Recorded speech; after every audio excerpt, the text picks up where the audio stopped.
원치 않는 관계에 머무르는 이유, 부부이든 연인이든 인간관계에서 만남을 이어갈지 끝내야 할지를 고민할 가능성은 늘 있습니다. 상대와 함께하는 것이 어느 순간부터 불편과 슬픔을 느끼게 하고 외롭고 공허하게 느껴진다면 관계를 이어간다는 게 참을 수 없게 되겠죠. 누군가가 있다는 것이 중요한 게 아니고 관계의 편안함과 만족도가 중요한 것이니까요. 그런데 함께하는 시간이 행복하지도 않고 가슴을 무겁게 하는데도 원치 않는 관계를 이어가기도 합니다. 왜 그럴까요? 원치 않는 관계에 머뭇거리며 끌려다니는 그 이유가 무엇일까요? 불편하고 답답하게 하는 이 관계를 바라보는 관점을 바꿔야 합니다. 여러분의 상황을 제3자의 눈으로 지켜보면 아마도 여러분은 자신에게 얼마나 나쁜 일을 하고 있는지를 깨달을 수 있을 거예요.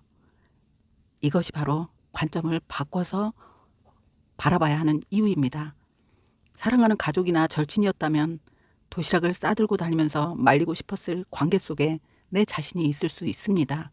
연인의 관계뿐 아니라 다른 종류의 관계일 때도 마찬가지입니다. 친구나 가족의 경우도 마찬가지죠. 잘못된 관계로 인해 여러분 주변의 모든 것이 무너져 내리고 있는데도 원치 않는 관계에 머무르는 건요. 관계 속의 시야가 너무 좁아져 있을 수 있습니다. 감정적 혼란 속에 이러지도 못하고 저러지도 못하는 채 시간을 보내고 있을 수 있거든요. 정서적 관계에 부정적 요소의 문제가 생겼을 때는요. 관점을 바꾸어서 객관적으로 보는 것이 중요합니다. 의외로 모든 게 분명하게 보여지기도 하거든요. 물론 그건 상대방도 마찬가지입니다.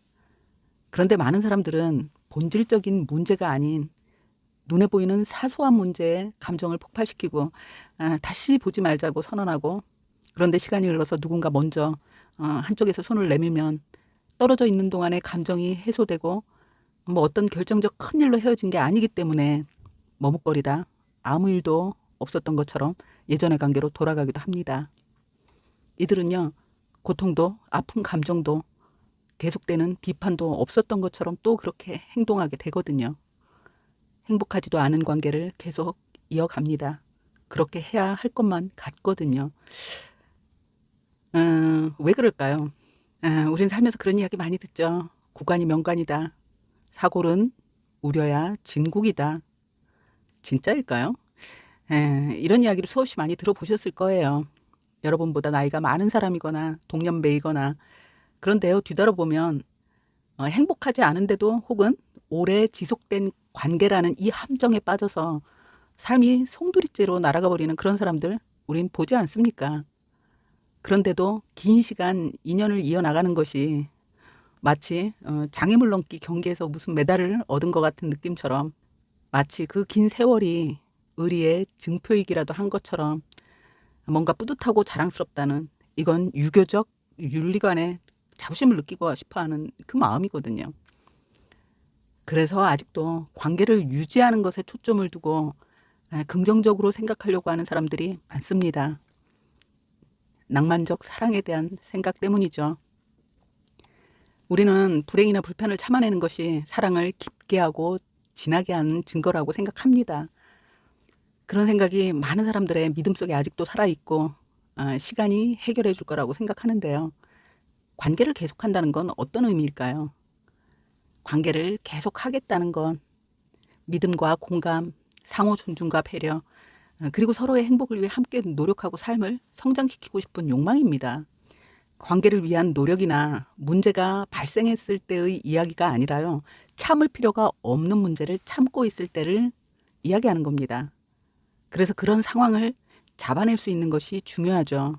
관계를 계속하려는 노력이 실제 어떤 결실을 맺을 수 있는 그런 상황, 서로 간의 이해가 부족했고 적절한 소통이 부족했고 솔직하지 않았을 때, 그래서 오는 어떤 오해나 모순된 메시지 같은 건 대처하는 방법을 배우면 서로가 개선이 가능합니다. 이런 관계는요, 파국으로 치달을 필요가 없습니다. 그렇지만요, 다른 종류의 문제들이 있습니다. 관계를 가능한 빨리 끝내는 게 최선인 문제들이 있죠. 바로 해로운 관계를 계속하는 겁니다. 고통을 주는 관계를 계속하는 건 더 악화되기 전에 관계를 딱 끊어내는 것만이 최선일 수 있습니다. 상대방이 없는 게 더 나을 거라는 분명한 순간이 찾아왔는데도 관계를 계속하는 경우가 있습니다. 예를 들면 바람을 피우거나 학대를 하거나 조정당하거나 무시하거나 이것은요 절대 끝나지 않습니다. 상대방의 자존감과 존엄성을 짓밟아버리는 아주 위험한 관계입니다. 그런데도 주위의 모든 것이 무너져 내리는데도 관계를 부여잡으려고 합니다. 상대방의 조롱, 조정, 존중해주지 않는 관계 속에 계속해서 있으려고 합니다. 주변의 걱정이나 조언마저 뿌리치고 상황을 합리화하면서 모든 것을 정당화하려 하기도 합니다. 이건 사랑일까요? 의존 때문일까요? 물론 어쩌면 더 나은 선택지가 없기 때문일 수도 있습니다. 그런데요, 이건 사랑이 아닙니다. 사랑과 아무 관계가 없습니다. 관계가 고문으로 가득 차 있고 에너지가 늘 소진되고 계속해서 고통을 준다면 그걸 어떻게 사랑이라고 감히 말할 수 있겠습니까? 세상에 고통을 좋아하는 사람은 없습니다. 잘못해서 불에 손이 가까이 닿으면 즉시 손을 떼죠. 그런데 불에 타는 해로운 관계인데도 그 자리에 머물며 꼼짝을 하지 않기도 합니다. 사랑에 대한 관점을 바꾸는 건 무척 중요합니다. 상대의 사랑뿐 아니라 과연 나의 사랑은 건강한지, 지금의 관계가 너무도 힘이 들고 불행하다면 그걸 바꿀 수 있는 건 나 자신밖에 없습니다. 내가 변해야 바꿀 수 있고 내가 단단해져야 바꿀 수 있습니다. 감사합니다. 궁금하면 유튜브에 댓글 달고 좋아요랑 구독 부탁.